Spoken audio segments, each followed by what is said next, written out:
Hi friends, welcome to my channel. ఈరోజు healthy అయిన చపాతీ చేస్తున్నాను ఫ్రెండ్స్. మీరు కూడా అయితే ఇలా ట్రై చేయండి. షుగర్ బీపీ ఉన్న వాళ్ళకైతే ఇవి తింటే చాలా మంచిది ఫ్రెండ్స్. మీరు కూడా ట్రై చేయండి. దానికోసం అయితే నేను 2 కప్పుల గోధుమ పిండి, హాఫ్ కప్ జొన్న పిండి, హాఫ్ కప్ రాగి పిండి, కొంచెం ఆయిల్ వేసుకొని ఉప్పు వేసుకొని 1 గంట ముందే కలిపి పెట్టుకొని పక్కన పెట్టుకోవాలి. అవి కాల్చుకోవడం కోసం అయితే ఒక పేనం పెట్టుకొని చపాతీలు 2 వైపులా ఆయిల్ వేసుకొని పెట్టుకోవాలి ఫ్రెండ్స్. నాకైతే మ్యాప్లో ఉండే అన్ని రకాల షేప్స్ అయితే వచ్చాయి.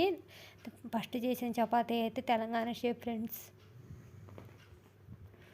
మ్యాప్లో ఉండే అన్ని రకాల షేప్స్ అయితే నా చపాతీల్లోనే కనిపిస్తాయి.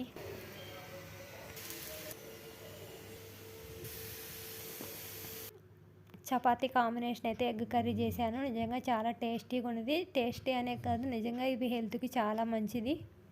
మీరు కూడా ఒకసారి అయితే ట్రై చేయండి ఫ్రెండ్స్. నా ఛానల్ని ఎవరైనా సబ్స్క్రైబ్ చేసుకోకపోతే నా ఛానల్ అయితే సబ్స్క్రైబ్ చేసుకోండి.